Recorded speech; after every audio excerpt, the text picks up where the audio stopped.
Tema ini saya ambil karena saya terinspirasi betul jemaah yang dirahmati Allah Subhanahu wa taala dari surah Al-Ahqaf ayat ke-15. Surat ini Allah mengatakan kepada kita semua, wa wassaynal insana biwalidayhi ihsana. Dan kami wasiatkan kepada setiap manusia. Allah enggak memilih hanya orang beriman, tapi khitab yang Allah pakai itu seluruh manusia, agar dia berbuat baik sama kedua orang tuanya. Apa alasannya? Hamalathu ummuhu kurha wa wada'athu kurha. Alasannya adalah karena ibunya mengandungnya bersusah payah, melahirkannya, menyusuinya juga susah payah. Coba Bapak Ibu dirahmati Allah, kalau kita merenung pada ayat ini, rupanya alasan terbesar kita itu diminta untuk birrul walidain itu alasannya karena ibu, kan karena bapak-bapak, karena ibu. Yang Allah sebutkan hamalathu ummuhu kurha wa wada'athu kurha, karena ibunya mengandungnya dengan susah payah, kemudian menyusuinya juga dengan susah payah. Maka itulah kenapa kemudian baginda Rasul menyebutkan ummuka tsumma abuka. Ibumu kemudian bapak. Kita ini keri-keri. Yang disebut itu ibu-ibu dulu. Para ulama kemudian menganalisis kenapa disebutnya 3 kali. Karena ibu-ibu itu bisa melakukan 3 hal yang tidak bisa dilakukan oleh seorang ayah pada anaknya. 1, mengandungnya. 2, melahirkannya. 3, menyusuinya. Ada bapak-bapak yang bisa begini? Hah? Walaupun sekarang ada namanya lady boy, ya, itu wajahnya aja lady, betisnya boy. Tidak bisa. Kita laki-laki tidak bisa melakukan itu. Kita tidak bisa melakukan itu. Maka Allah Subhanahu wa taala mengatakan bahwa alasan terbesar ketika kita kemudian diminta untuk berbakti sama orang tua itu karena ibu.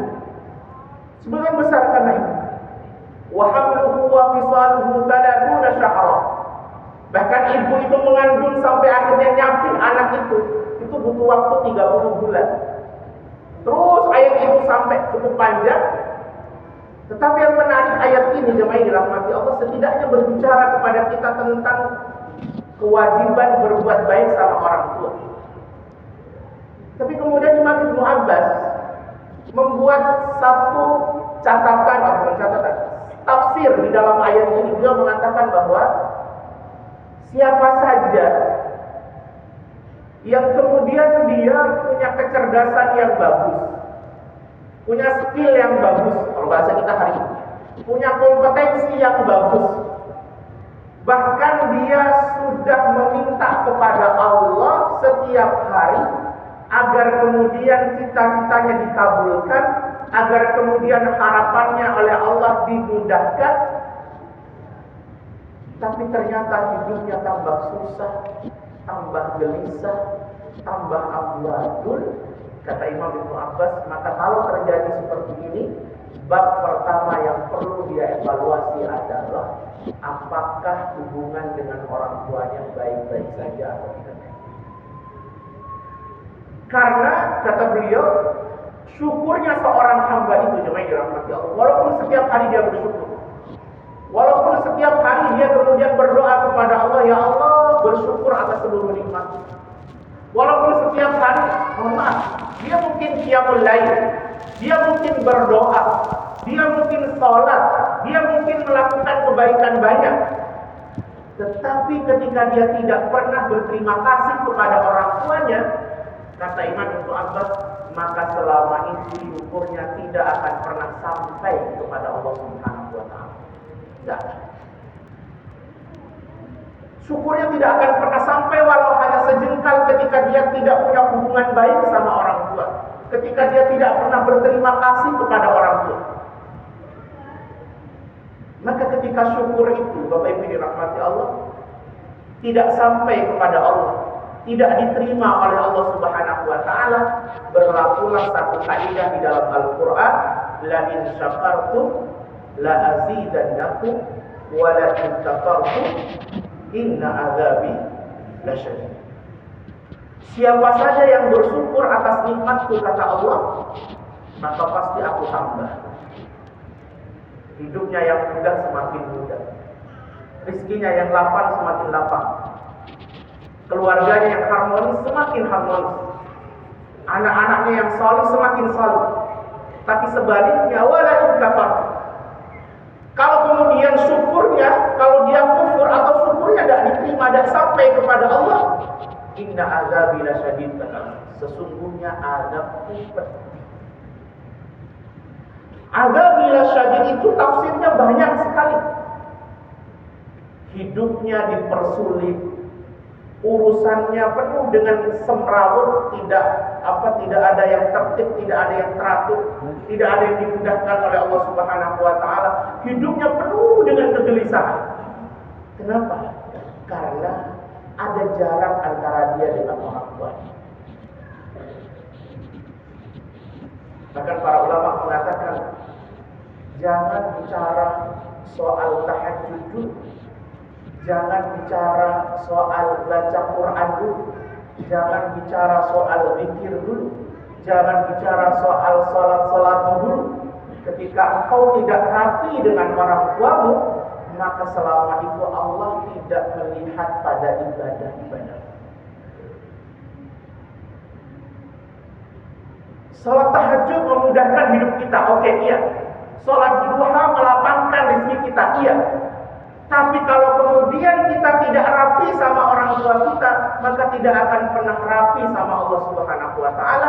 Ketika kita tidak rapi dengan Allah Subhanahu wa taala, maka jangan pernah berharap hidup kita dimudahkan.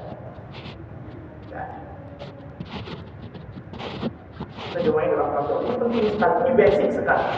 Kalau kita menginginkan hidup yang mudah, hidup yang barokah, hidup yang penuh dengan kelapangan, masalah kita kemudian dibantu oleh Allah Subhanahu wa taala, bahagiakan orang. Imam Ibnu Jauzi itu menulis satu kitab yang sangat fenomenal.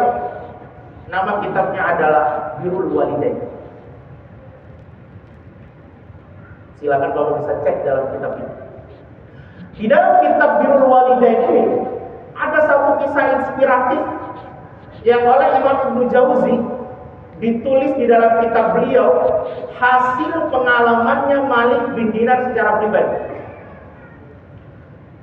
Jadi tabi'in, ulama tabi'in namanya Malik bin Dinar itu punya pengalaman pribadi tentang urusan Birrul Walidain, yang kemudian cerita beliau ditulis oleh Imam Ibnu Jauzi di dalam kitab beliau, judulnya Birrul Walidain. Apa kisahnya? Kata Malik bin Dinar, waktu itu aku sedang tawaf setelah melaksanakan ibadah haji. Aku tawaf. Lalu kemudian saat tawaf, selesai tawaf, jemaah dirahmati Allah, tawafnya orang dulu dengan hari ini itu lebih capek tawafnya orang dulu. Karena pelataran Ka'bah itu dulu adalah pasir, paham ya? Kalau sekarang marmer. Kalau pasir itu kita melangkah satu, kaki kita masuk, ngangkatnya juga berat. Jadi ketika muter itu jauh lebih capek. Maka Malik bin Dinar waktu itu ketika beliau merasa capek selesai tawaf itu, beliau kemudian agak menepi dan kemudian beliau melihat orang-orang yang tawaf. Saking dari banyaknya orang yang tawaf, maka Malik bin Dinar kemudian bergumam. Kata beliau, sungguh banyak sekali orang yang tawaf ini.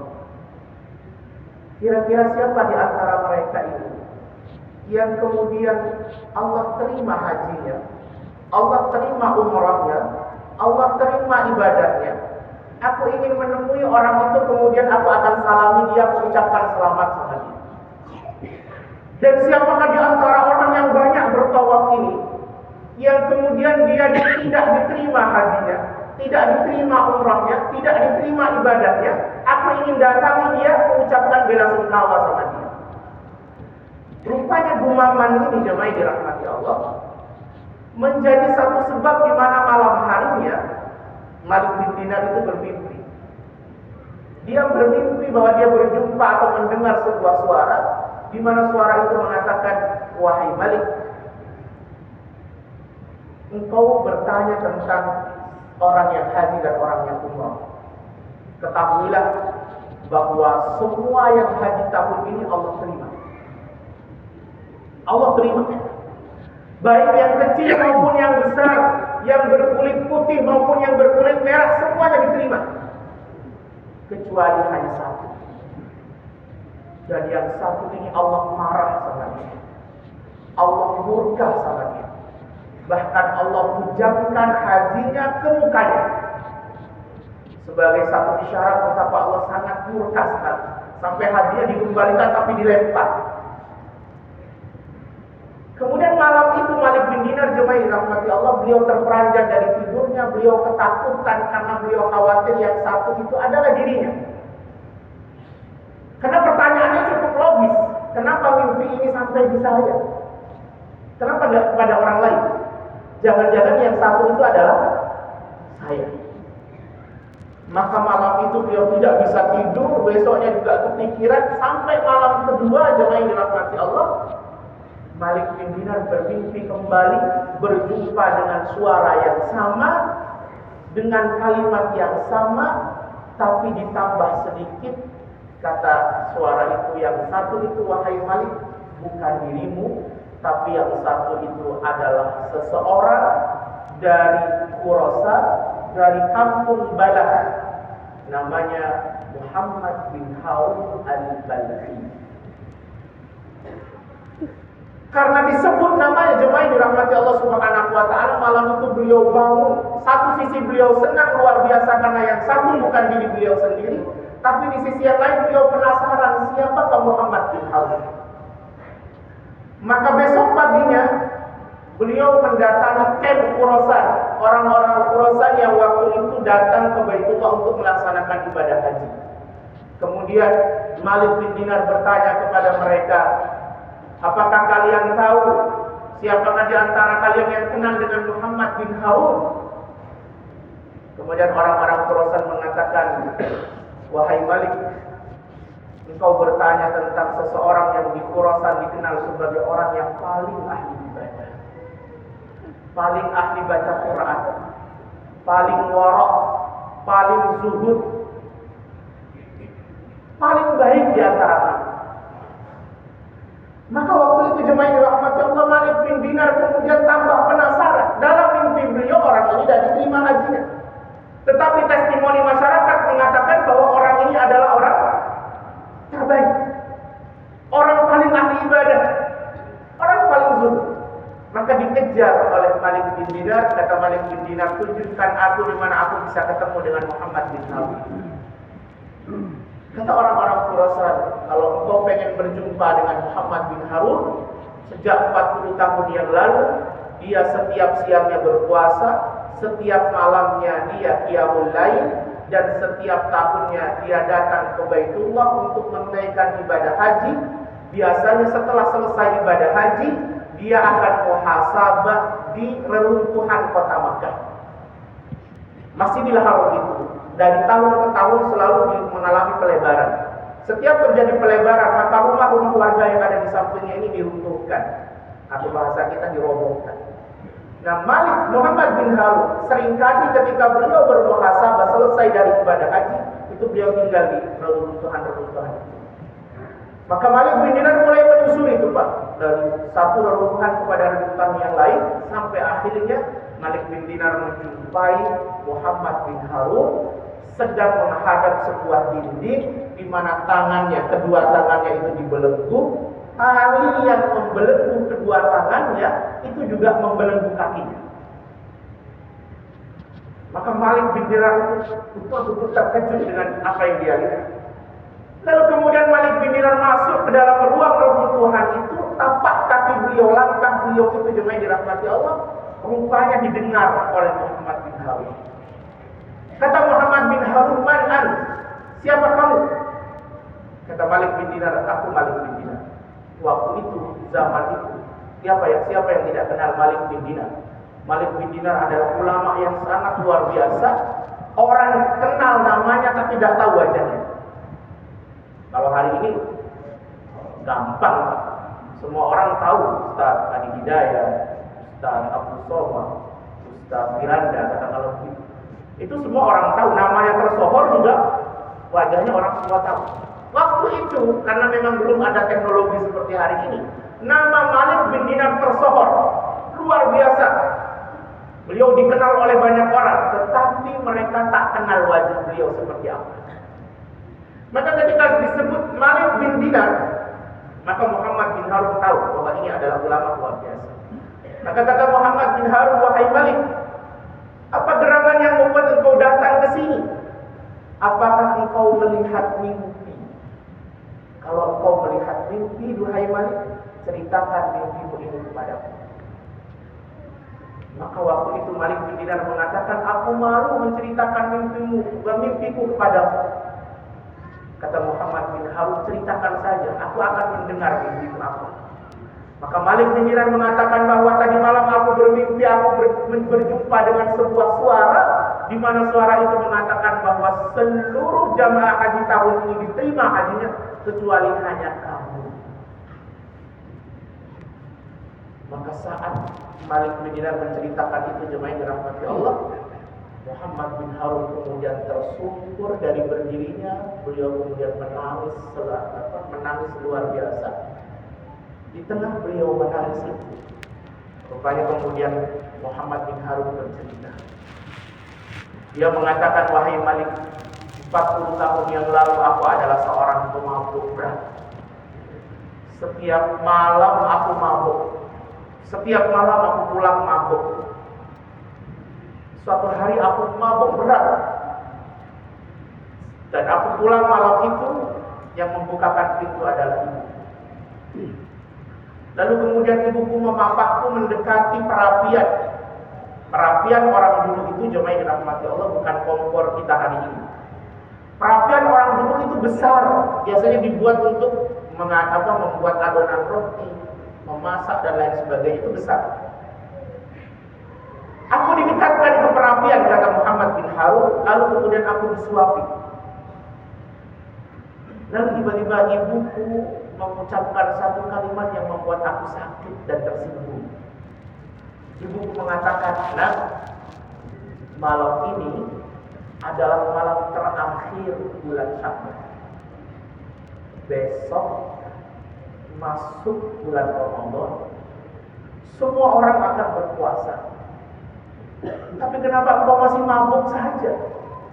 Apakah engkau tidak malu sama Allah Subhanahu wa Ta'ala? Maka mendengar kalimat itu, ditamparlah ibunya sama Muhammad bin Harun.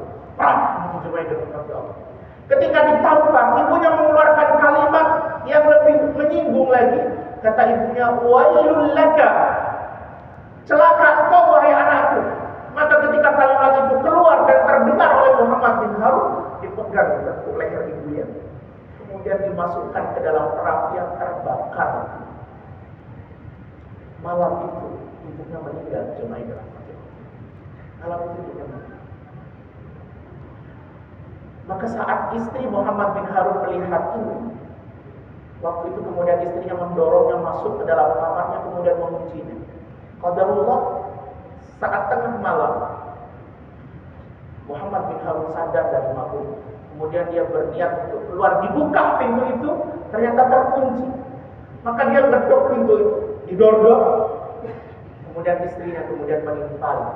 Dia membuka pintu, kemudian kata Muhammad bin Harun, kenapa kau mengunci pintu? Kata istrinya, tadi malam engkau telah membunuh ibuku sendiri. Maka ketika kalimat ini terdengar oleh Muhammad bin Harun, dia langsung lari, jemaah yang dirahmati Allah, ke tempat perapian tadi malam, dan dia menjumpai di perapian itu ibunya sudah terbakar model kayak roti panggang. Maka dia berteriak sekencang-kencangnya, dia menyesal luar biasa. Bahkan sejak saat itu dia bernazar kepada Allah bahwa dia akan sedekahkan seluruh hartanya atas nama ibunya. Dan dia akan bernazar setiap hari akan berpuasa, setiap malam akan qiyamul lail, dan setiap malam dia akan setiap tahun dia akan datang ke Baitullah untuk melaksanakan ibadah haji. Tapi kata Muhammad bin Harun, dan setiap tahun pula datang kepadaku seseorang ahli ibadah sebagaimana engkau datang kepadaku wahai Malik, dan dia bermimpi sebagaimana engkau bermimpi. bahwa hajiku tidak diterima. Allah murka kepadaku. Allah tidak menganggap hajiku. Allah tidak menerima ibadahku. Setiap tahun selalu berulang. Maka kenapa tadi kemudian Muhammad bin Harun bertanya, apakah engkau melihat mimpi? Kalau engkau melihat mimpi, sampaikan kepadaku. Rupanya kalimat ini sudah berulang sepanjang 39 tahun lamanya. Bayangkan jemaah yang dirahmati Allah, 40 tahun ibadahnya. Allah tutup mata dengan ibadahnya. Allah gak terima puasanya. Allah gak terima kemudian qiyamul lailnya. Bahkan hajinya yang merupakan rukun iman, yang rukun Islam yang kelima itu, Allah ta'ala. Ketika apa? Ketika dia punya masalah sama kedua orang tuanya. Muhammad bin Harun sendiri bukan gak mau bertobat, tapi dia bingung mau minta ampun sama siapa. Ibunya sudah meninggal, ada di alam barzakh. Dia bingung mau minta ampun sama siapa. Padahal Allah memberikan syarat bahwa urusan hak adami itu harus minta maaf sama orang itu. Sementara orang sudah meninggal. Maka ini pelajaran besar buat kita. Jangan bicara soal qiyamul lail dulu, jangan bicara soal puasa dulu, jangan bicara soal amal-amaliyah yang lain dulu. Kalau kita tidak bisa rapi sama kedua orang tua kita, susah kita rapi sama Allah Subhanahu wa Ta'ala. Kalau kita nggak dapat ridho orang tua nggak senang sama kita, Allah juga nggak bakal senang sama kita. Kalau Allah nggak senang sama kita, Allah nggak kasih apa yang kita minta. Allah nggak kasih. Ini penting, ini basic sekali, ini dasar, ini mendasar sekali. Maka para ulama mengatakan, kalaulah ada seorang hamba, dia kemudian tidak bisa care sama orang tuanya, maka mustahil dia bisa care sama Allah Subhanahu wa Ta'ala. Itulah